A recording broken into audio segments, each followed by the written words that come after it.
and called his wife and said, I heard what you said, and I made a promise to you, but I cannot keep that promise because we found what's going to be our church home. But whether they do or not, they know they have a place where their kids matter. And we have to take a risk. You have to just be able to just go out there. This is Pod Strangely Warmed, a place where we tell the good Methodist story, where we have conversations that invite followers of Jesus to seek after that loving, just, and free world that God imagines for us all, and have a little fun along the way. Hi, and welcome to Pod Strangely Warmed. I'm Daniel Hawkins, your host, and as we find ourselves beginning the month of July, we are beginning a new season in the life of Pod Strangely Warmed, a season that will explore how we as local churches can help our guests move from being first-time guests to finding community of deep belonging. These conversations will come alongside the masterclasses that are being taught in each and every one of our districts across the Horizon Texas Conference. And to help me as we make our way through this process, Stacey Piyakhun, the Director of Multiplication, you're going to be our co-host for this season. You're going to be with us each and every one of these podcasts. And Armando Alvarado, our new Associate Director of Multiplication. Thank you both for being here today. Sure, absolutely. It is a great gift. Stacey, you've been on the podcast a number of times. Armando, you have too, but it's been a hot minute since you were on. Let's just take a couple of minutes to help our Pod Strangely Warm family get reconnected with you guys, not just as official conference staff who, are doing powerful work in multiplication, but as pastors of local churches who have really walked alongside a number of different churches in a number of different contexts and settings, making this journey from receiving someone as a first-time guest to helping them find a community of deep belonging. Armando, tell us a little bit about the churches you have served and kind of your experience in pastoral ministry. Okay, yeah. I first started serving in Sherman, Texas. It was a student pastor. It was during the time I was in seminary. So it was around 2005 through 2007. Because in 2008, I did my internship at First United Methodist Church in Garland.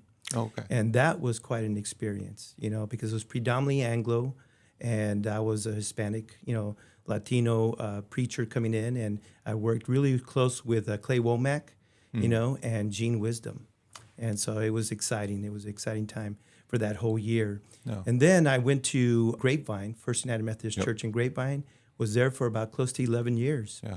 And my job there was mainly to try to start a Spanish service. They already had 4 services in English.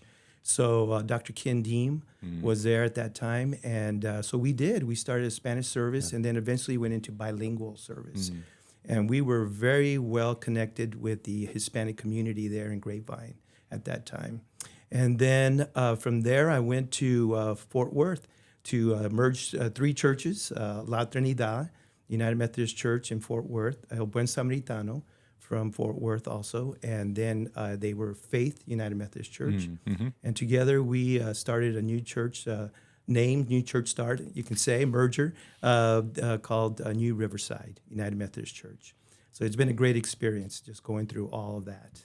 What a great gift. Absolutely. Yeah. And that's many different contexts and many different ways and expressions that this movement of guest to belonging shows up in a lot of different ways and places. Yeah, absolutely. You mentioned working with Ken Deem at Grapevine. Ken Deem is one of those beloved saints who we lost far too young, but who I quote on a fairly regular basis when somebody comes to me with a great new idea, right? Ken's quote was, "The Holy Spirit didn't wake you up in the middle of the night to give me more work to do." That's right, that's right. And so it is our job, right? As Bishop Williamston shared at annual conference, right? It's not my elephant, it's not your elephant, it's our elephant that we pull together no matter what that looks like. So I know you've been on the job for all of 3 days now, in your new role as Associate Director of Multiplication. Give us a little bit of a window into what that work is going to look like for you day by day, what Stacey has kind of shared, what's your initial tasking, what the Bishop has shared with you, and as you step into this. Yeah, I think it's going to be a lot of not only Zooming, but we're going to also do Zoom meetings, but also go to actual campuses and churches. And we're going to be working with different churches that are merging and some that are starting new, from the bare basics, And so I think the one thing that I think I bring with me to the group is to be able to also work across diversity, with Hispanic communities and those who are working together with predominantly Anglo or predominantly English-speaking churches. So I'm excited about that because I think it's going to open up a whole new field. My experience of doing that at New Riverside has brought me that experience of what it takes for leadership to be developed and how to work and listen with each other because of different cultures and stuff like that. So I'm excited about that. Well, and for folks who don't know, New Riverside is a truly bilingual church, Yeah, right? yeah, Of the three absolutely. churches you named in that merger, two were historically Hispanic and one was a historically white church, and they kind of come together in this beautiful community that we've celebrated before Yeah, with that's the bike right. ministry and a number of other things. Correct. Yeah. It's an adventure. And so I'm excited about it. You know, the bishop talked about that, you know, taking that adventure. And so did our speakers back then in the annual conference. And so I'm excited about that. So Very good. Stacey, you've been on the podcast before, predominantly talking when we've had conversations around new church start and new community development. And so we know about your work in Melissa, I think. But give us a little window into all the work you've done over the course of your pastoral ministry and the different contexts and places that you have served. Sure. You know, I'm one of those folks who's a second career pastor, but it was a very early second career. My first career was only 3 years of teaching elementary music. And then the pastor at the church at First United Methodist Frisco asked me to think about taking a youth director job that was open. And I told him no. I had no interest in that at all. And then I didn't sleep for a few days, called him back, and within a couple weeks found myself in a new career path of youth ministry. And so I served as youth minister at First United Methodist Church of Frisco for about 5 years, and then moved over to an associate pastor role at that church when I was in seminary, and completed seminary and got a call from the bishop at that point to go to Christ United Methodist Church in Plano, and served as the executive pastor there for several years, and also worked with our contemporary service as it moved from the gym where it had been meeting into the fellowship hall that was being renovated. So I'm one of those folks that in every church I've been in, there's been a building project. There's been a new sanctuary at Frisco. There's been a renovation when I was at Christ Plano, and then the new building that we built in Melissa. And so that's followed me through my tenure. So I spent 5 years in Plano before getting the call to McKinney and Melissa. Very good. And that is both a gift to the churches, but also a whole lot of work. It is a whole lot of work for those of us that are building churches and walking alongside of our churches that are in building processes right now, because we have a lot of them. A lot of our new churches, particularly in Northwest Texas, have land and are looking at being ready to build or are in a building process, like Open Door and Clyde, and also Grace and Lubbock. And so it's a lot of work, and it's really exciting too. It really is. It really is. As we launch into this a little more fully, there, I would imagine, are some elements of this movement from being a guest to deep belonging that are universal, right? And then there may be some elements that are culturally and contextually specific. But let's just spend a few minutes at the beginning here of what are some basics at the very beginning of this process that you've seen thrive and work well, kind of as somebody is either not just walking onto campus for the first time, but having that first encounter with the church, whether that's on campus or out in the community.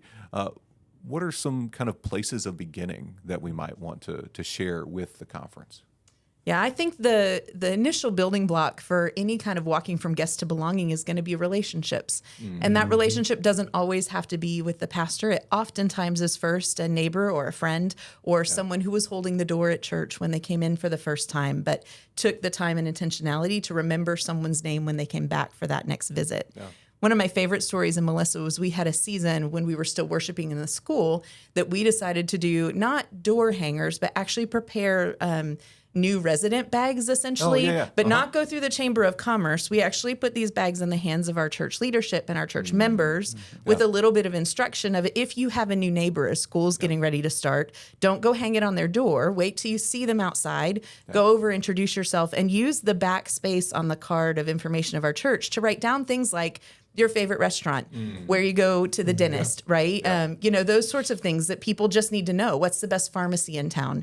And so it's not so much that you're just going over with an evangelism piece of come see my church, right? Come know Jesus. That absolutely is a part of the story you're telling, but also a genuinely just a building block of relationship to get to know your neighbors that live around you, offer them an invitation to the church, but also valuable information that you would want to share with them anyway. We did something very similar in Cleburne. We had welcome to the neighborhood baskets that we had available at the church all the time. We polled the church to say, what's your favorite pizza joint? What's your favorite thing to do with kids? You know, like all those kind of, I'm new here, what do I be? And we put it on a magnet. Right. So that it would live on the fridge. And it was overwhelmingly about our community, but it had the, who we are at the bottom of it.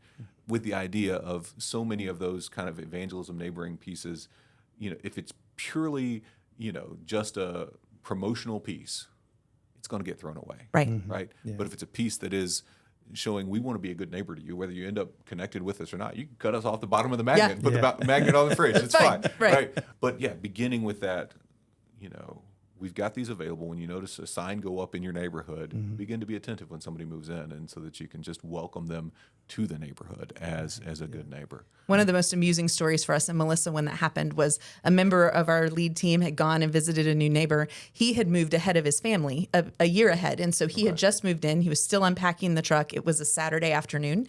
And a member of the church goes over, gives him the bag, super glad. Do you need any help? Do you need some water? And later, after he joined the church, he would tell us that the one thing his wife said to him when he left their home was, do not join a church that's in a school.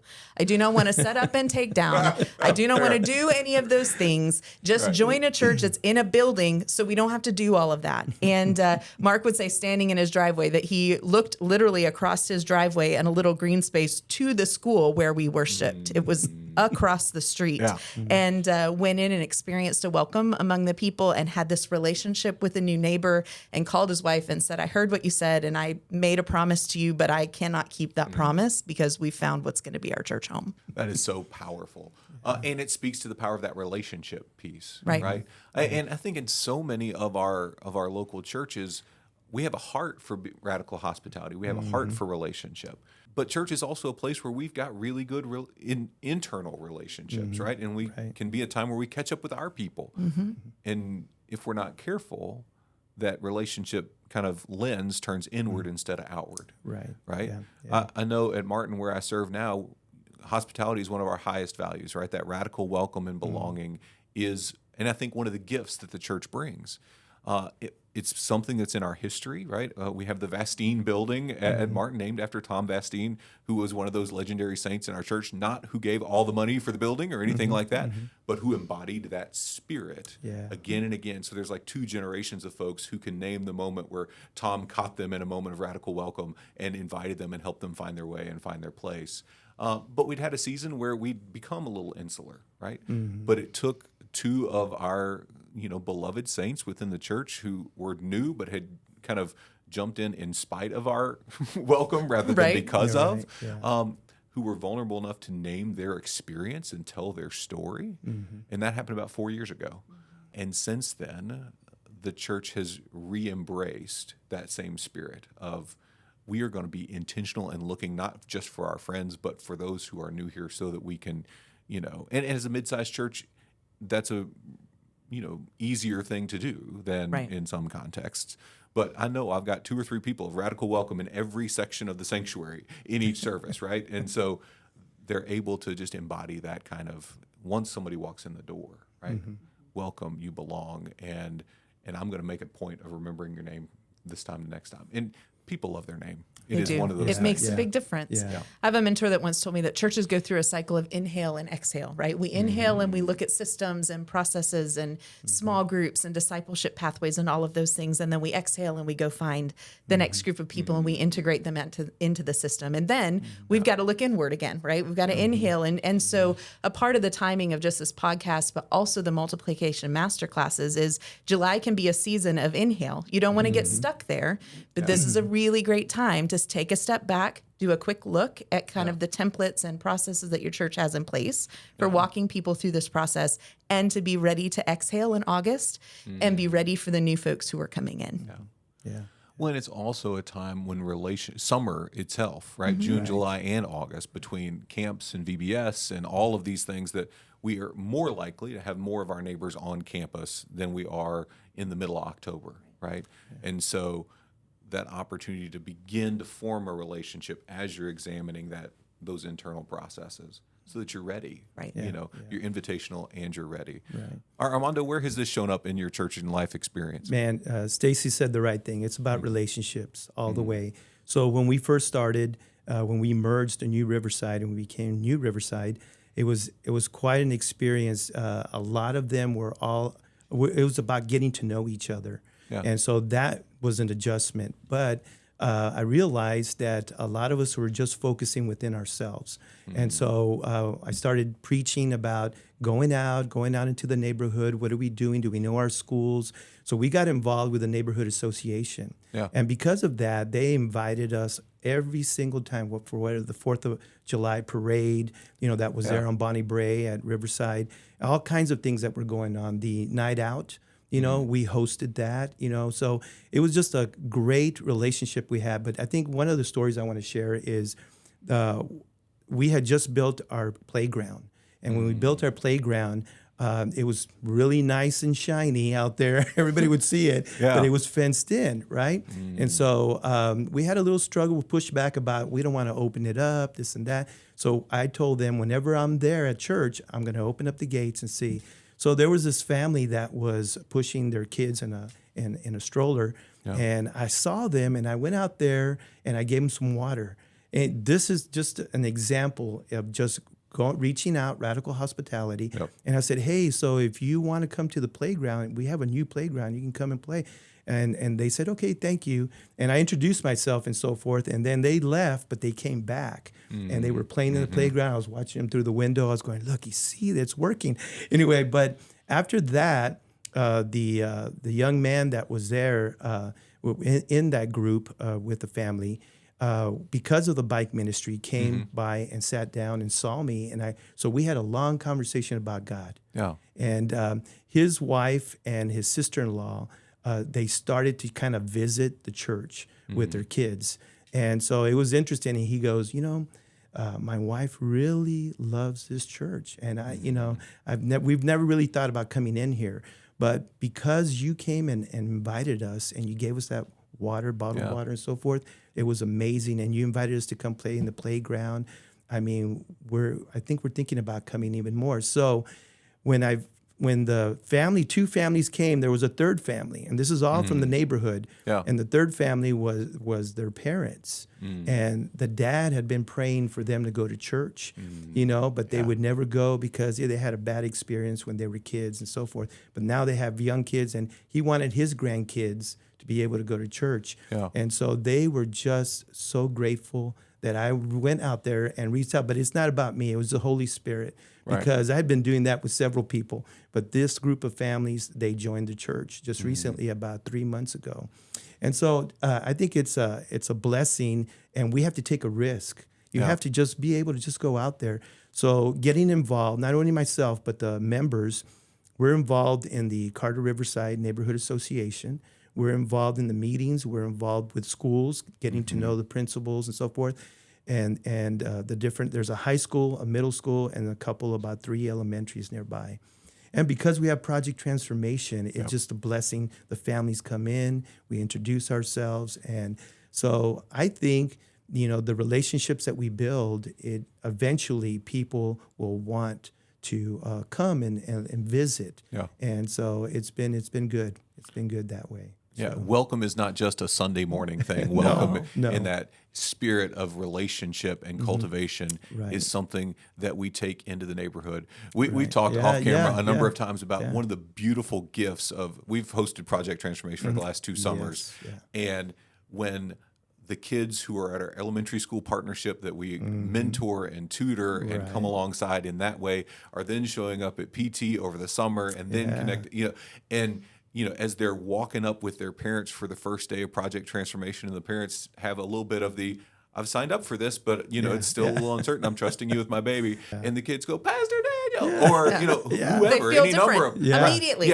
You see the shift in the parents' whole demeanor and their whole, and we hope and pray that they connect with us as a church. Yes. We're going to be radically invitational with that. But whether they do or not, they know they have a place where their kids matter. They know that they have a community of care, both on our campus and off of our campus, right? Where that and that's that kingdom work, that transformation, right? Because often we get stuck in the dynamic of, in order for the kingdom to grow, we got to build our castle. Well, we want to build the castle, right? But the kingdom goes beyond the castle too. And that spirit of welcome extends both inside our work at the church and far beyond. Yeah, it's been also another story or experience has been because of the location we're at. That was one of the reasons why the bike shop in the box picked us there. And again, there was pushback all the time through some of the members, but I always told them, I said, hey, this is an opportunity to see more people come to our church, you know. And we've hosted the first, firemen, the police, the emergency for Fort Worth. And actually, they were hosting it in another church, but that church kitchen wasn't available. So the first thing they say, well, let's ask New Riverside, because they already knew that we have already hosted the mayor a couple of times there for meetings. And so it's just been interesting. It's not only a place where we have different meetings, but the opportunity for us to meet people and build those relationships. And so it's been great. Project Transformation, I got a story real quick. I got to share with you. So the first year we did this, this is our third year. So I think we're a year before you guys. But anyway, there was one child that the mom was very upset in the morning with him, and he really wanted to come to Project Transformation, but the mom said, and she used it as I guess a punishment, saying, "You're not going to go. You're not going today." So of course she thought that he stayed there, but he snuck out of the house and ran about a mile to the church for Project Transformation. And at that time, you know, the mom was calling and say, have you seen my son? You know, and sure enough, he was there. And so she came and picked him, and she told us what happened. But she ended up leaving him there for, you know, but interesting how Project Transformation can really be in the heart. You know, I'm going to go. I don't care what. You know, Armando, we often do best, worst, and weirdest episodes over the course of that is both the best and the weirdest, and you know, potentially worst moment for that parent of like, where's my kid, right? But, exactly. And so his brothers are now coming too. He has twin brothers, younger brothers, and they're there. And I saw them this year, and I said, "Wow, you guys look familiar. I think I know who you are." I saw poor mom. She's like, "You're going to Project Transformation every day now. I don't care how much trouble you're in. You're going to PT." Yeah, it's hilarious. And that kind of community partnership looks different in every context, right? You talk about hosting the first responders in the city of Fort Worth, right? One of the unique things at Martin is that 1/3 of our community is Tongan, right? And Euless and Bedford, where the kind of church is set at the intersection of Euless and Bedford, has the largest concentration of Tongan persons outside the Kingdom of Tonga anywhere in the world, right? And so we have been invited into community spaces and been able to host on our campus. We hosted the Prime Minister of Tonga a couple of years ago, and become known as a place where our community can find home and gathering. Those who are church, those who are unchurched, those who go to a different church, right?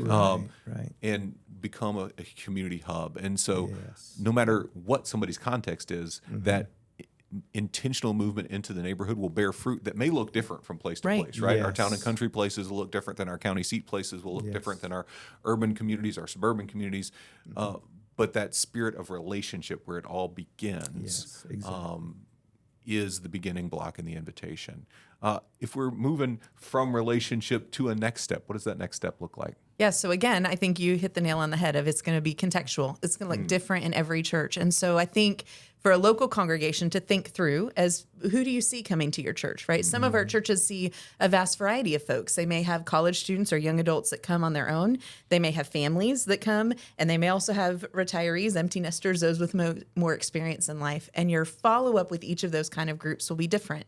And so thinking through if you're moving kind of through in the first 48 hours, after they visit the church, maybe they hear from the pastor, and maybe that's an automated thing, or that's something that someone prepares a list for the pastor to just reach out by email, by phone, by text message. And again, in those kind of reach outs, you're not looking for that to be two-way communication necessarily, You're doing a one-way communication with not necessarily an expectation that they're going to return anything back to you. And then that sets a pattern of maybe the next week, another touch point from a lay person that may be in the same kind of demographic they are and may have some kind of affinity. Maybe you have a staff member who is over children or youth or young adults or older adult ministry who's offering an email that says, hey, we've got something really great coming up. We'd love to be there. And so sort of thinking through over the course of 6 weeks, where are their touch points that about every week or every 2 weeks, there's something that's coming in a one-way communication to folks in a variety of different ways: text message, phone call, email, paper newsletter. And so they're starting to see things. Sometimes we don't do that as churches because we're afraid that if someone didn't specifically be asked to be on the newsletter, then we shouldn't put them on the newsletter. But if they've given you the information, that is an invitation from them to you to use their information in that way. And so it may take them 2 or 3 visits to choose to trust you with their phone number or their email. And when that happens, you would initiate a process like this. Well, and one of the ways, I mean, not that there's any magic to this, but when we get an email from somebody who's new, our executive admin will send an email to them, hey, it was so great to see you. And one of the questions is, do you want to get the weekly email, right? So you can live in the, I'm not auto-signing you up for this, but also it's connected to a point of contact that celebrates their presence and gives them agency and voice in that process. And we've not had anybody tell us no, right? By the time and so by the time folks are comfortable enough to share that information, they're like, yeah, sign me up. I want to know more. Help me, Yeah, I think trust is another factor too, as well. Building that trust in the relationships. But when you first meet them, like you said, it may be just a one way. You're just giving them information, and it's about them coming again. Maybe they trust. We're going to go visit, see what it's like, and so those kind of experiences, I think, build also that relationship, and they become a little bit more aware of what is available and what's here, and how do I fit into this? Is this where I want to worship? So yeah, definitely, doing that. I've gone door to door in the neighborhood, to go visit people because I just felt that they needed to know I'm the new pastor here, because one of the biggest, challenges was that they didn't know that New Riverside was a bilingual culture, bilingual language, that we're bilingual. And so several people, one time the Riverside junior high that's right there on Bonnie Bray, asked us to come after a meeting, a PTA meeting, to set up a table. I said, wow, all right, they're inviting us, and I would say about 95% of the families coming out of that PTA were Hispanic. And they all didn't realize that New Riverside was a bilingual, Spanish and English speaking. And I was going, man, I'm glad we were here, with the congregation members there. So those are the kind of things, I think, just being present and just continuing to just, say hello, we're here. Maybe this fits, like you said, Stacey. And so anyway, trust is important, I think, also. Building that trust in that relationship sometimes, follows the traditional pattern of somebody, coming and then coming again and, ultimately finding. Sometimes they'll have a life crisis in the midst of that. Yes. And, you're the most trusted church in their midst, even if the relationship isn't super deep, and you get invited to walk alongside folks in the midst of that. And that's just a powerful and beautiful way of helping somebody accelerate that community of belonging and connection, in a way for the church to say, you haven't committed to us, but God's committed to you, and we're going to embody love for you in this moment in the best way we can, right? Yes, definitely. And so, how do we continue in our own contextual way, right? And because one of the joys of the ministry that I've been given over the last 15, 17 years, whatever it is, I've served tiny rural churches, I've served large suburban churches, I've done the New Church Start thing, I've served county seats, and now a mid-sized suburban church, and that spirit, you're right, it looks so different in every one of those places, right? Yeah. And it is different in every generation, right? For sure. Some folks you send a text message to, and they're going to receive that as well, why didn't they call me, right?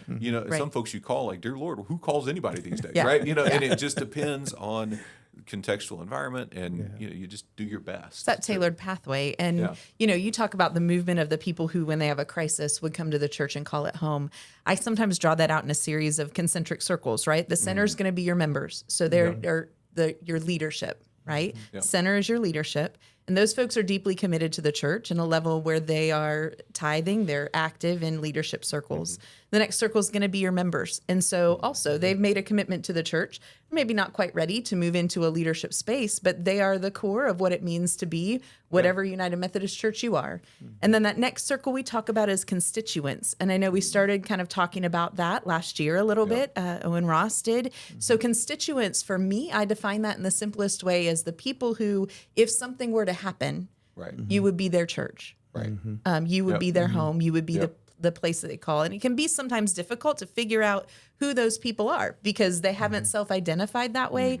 But if you've seen them on a fairly regular basis, and now fairly regular basis is you saw them at back to school, maybe you saw them once during the fall and they were there Christmas Eve, then they're a constituent for you, right? Or you saw them at Christmas and you saw them at Easter and maybe one time before back to school is back. You're kind of looking for those days. Have they checked in at any point? Then they would qualify as a constituent member for you.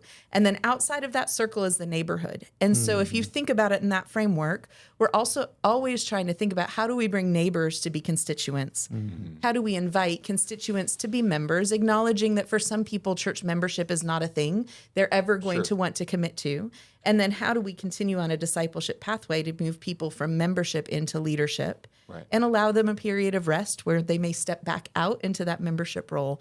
And so when you think about it in circles that way, that helps you sort of think of what steps do you need to take to move people through the process. Well, and I'm mindful of one of the places where I've watched my churches historically both drop the ball and thrive, over the years, because we do both. We do both. Is that movement of concentric circles, right? As somebody moves into constituent zone and maybe moves closer to joining, right? One of the things we've become convicted in is that in that moment, we have to do everything within our power to help them find smaller community within the broader community, right? So it's not just a church, because once you have that kind of smaller community within the broader community, it's a whole lot harder for you to be moving toward the inner part of that circle and then just ease back out. It's not just worship's good to my soul, or the preaching is good, or the music's amazing, or the mission is kind of foundational and core to who I am, but my people are there too, I have people, and that just helps in the midst of that. One of our encouragements as somebody is making their way to that is to try 5 small groups, recognizing that each one's going to look a little different, and each one's going to have a different feel and experience, and some are going to clearly not be for you, and we're going to name that before you get started. You know, this is not even baseball. If you bat 1 out of 5, you bat 200, you're doing good, and because the goal is for you to find home, and be able to make your way in to closer into that circle. Because you're right, church membership is not a thing for everybody, But are you active? Are you committed? And are you being formed and participating in the formation of others, Those are foundational, core, key things. I love that image of the concentric circles. It helps to think about it that way, right? Good. Because there's a flow to what we're doing. It's not just, why won't you commit to our church, right? There's a flow to thinking through, well, where are they, right? We're trying to talk to someone about that. Where are they in those circles? Because that makes a difference in the kind of relationship we're building with them and the kind of invitations and opportunities we need to offer. You gave us a bit of a window into this, but I want to pause and kind of like drill in a little bit if you're cool with it. Those kind of boundary lines between neighborhood, constituent, when somebody's been a guest 2 or 3 times, where are they fitting in, just to help people kind of get a grip on that? I would say when you've seen someone 2 or 3 times, they're likely to be moving into that constituent zone, right? You're going to want to see them continue to move. And I think that's where your point of getting them into smaller groups, right? Seeing if you can get them to engage. I would think about that in terms of an engagement level. Right. So when they're in the neighborhood, they might be engaged once a year in Vacation Bible School because they visit every Vacation Bible School because they don't have a Project Transformation to send their kids to all the time. The different expression of Jesus childcare. Correct. Correct. That's right. But if they're at Vacation Bible School and you're starting to see them come into that other zone, then you're starting to think about those things. And so, it's a gray area. I mean, I think it's difficult to put a firm definition on that because sometimes, as you said earlier, that move can happen really quickly. It can happen because a member of your church is in the right place at the right time when there's some kind of a need and they're able to say, let me call my pastor because Pastor Daniel's going to be here or Pastor Fiona is going to be here if I can call and get them on the phone. And so, again, that relational piece opens up an invitation to step into a very vulnerable and difficult space. And that moves someone farther in at a much faster rate. But on the whole, if you've seen them 2 or 3 times in the period of 6 months, you're probably their home. Okay. Yeah. I have to agree to that too. I mean, I've seen that in New Riverside. We're a small church, but I'm going to tell you also one thing I've also experienced is that people who are really excited about being there and they've been there 2 or 3 times, they'll come to me and they'll say, Pastor, if I can help in the worship, I'd love to read scripture or I'd love to, and I'm going, okay, and so that's where I really know that they're really serious about staying, especially with the kids because they have young kids. And so it's exciting to see that. It's that engagement level. That's right. How much do you have them engaged? Exactly. And I was just going to add on to, it's not only on a crisis, but even on celebrations that where the church is also part of the community or the neighborhood or so forth. Because when I was in Grapevine, there was a crisis that happened, and I had a member who lived in the middle of all these apartments, and so they mainly were all Hispanics from all different countries, Latin American countries, but one boy in high school got killed and in a car wreck, and so they wanted to have a vigil, and so they invited me to come, and I thought it was just going to be the family. My gosh, it was all the inside of the apartment courtyard. Everybody upstairs, they were all there. And I mean, it really took me back a little bit. I realized that this was a whole community here, And so then a lot of them started coming to the church after that, But, being that connection, being there, that bridge, really helps, the fact that they know this is a place, a space where they can learn about God and that we love one another. It's funny you talk about it having a celebration. We used to do a reverse trunk or treat. Okay. When we were Melissa. Tell me more. So the city of Melissa's, I don't know what trick-or-treating looks like in communities. Again, I think it's contextual. Right. This was completely new and different for me when Melissa was much smaller than it was now. But what happens on Halloween night, or typically at that period of time 10 years ago, was people basically opened up their garage and we had driveway parties. And so one parent would go with a group of kids to a circle and then come back and trade out parents. And so basically everybody's having a block party in the middle of trick-or-treating. And so for several years, we did reverse trick-or-treating, which meant we had hot dogs and we all brought something, think potluck, but driveway style. Okay. And, water, plenty of water. Yep. And other things, but water. Sure. And so as people would come by and come trick-or-treating with their kids, we had vats of candy because we all pooled our resources together. Yeah. And we also had hot dogs. And we were able to say, have y'all had dinner? And some of us had church shirts on, some of us didn't. Sure. But in general, they were like, well, what brings you together? Do you all live here? And we're like, no, we don't live here. We live in all kinds of different parts of the city, but we gather here because this is our church family. And come on in. We got plenty of things. Your kids are hungry. They're thirsty. What do you need? And so, again, didn't necessarily invite people directly to the church, but raised awareness of a community that had open arms and was ready to welcome them with a hot dog. I love that. I love it. Yeah. Something very similar, but in a different context, right? Cleburne was a county seat. It still is a county seat, and a county seat church. And trunk or treat was a huge thing there, right? It happened on Halloween. We'd have 1,500 kids through every year, right? But we were asking, how do we make this better, right? And so in the same vibe and spirit of reverse trick-or-treating, right, we created a parent sanity station at the end nice. of I love it. Trunk or Treat, where we had bougie coffee and adult treats and buttons that said, I survived Halloween. Yeah. Right? Just kind of a nod to say, we get that this day has been insane. Yeah. We've got you. You back. did it. You did it. Good job. We're here for you. Right? Love it. Nothing crazy, right? But at the same time, and one year we had a big charcuterie board. Anyway. But that just kind of, what can we do in our own context to just say, what is the lived experience of our people, and how can we come alongside them in the midst of that? Exactly. And that's a way to start or deepen a relationship. Stacey, this is the first of 4 conversations we're going to have. As we wrap up this episode of the podcast, can you give us a preview of what's coming up over the rest of the month? Yeah, sure. We're going to be inviting several of the pastors that are hosting or involved in our multiplication masterclasses to come share stories of how they do this at their church. And I will tell you, when I called and invited these places to be hosts, some of them said, "We're so great at this, we can't wait to share our story." And some of them were like, "We're not sure we do this very well." So I just want to acknowledge this is hard. Yeah. This is a difficult thing in churches to know exactly what to do. And if you're a solo pastor in a church, I think it's sometimes especially hard because you're raising up lay people and watching for them to come alongside of you. And it takes some time to cultivate that. And so my hope in our next several episodes is that we're hearing stories of what this looks like to reach a variety of visitors that come into your church, a variety of guests, and offer some of those tailored pathways that we're maybe talking about. If you have many worship services in your context, as you do as Martin, and they're all reaching a slightly different demographic, how do you handle moving to a period of belonging in different contexts within the same system? And then also, what does this look like from a different cultural lens? What does this look like when we're thinking about this in a community that's not predominantly Anglo, and inviting some of those voices to share those stories with us? Very good. Yeah. Very good. I'm excited for it and Me too. thankful that I just get to sit along for the ride as we have this amazing conversation. Stacey, thank you so much for your time Daniel. today. Armando, thank you so much for your time.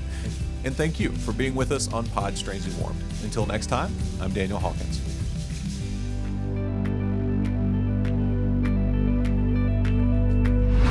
This has been Pod Strangely Warmed. If you enjoyed our conversation today, know that you can find us anywhere you find podcasts. On Spotify, Apple Podcast, YouTube, any and all the places, we are there. So if you want to continue the good United Methodist conversation that you've been a part of today, find us, like us, rate us, review us, and share with a friend so that the good news that is happening right here in our own midst can amplify even more.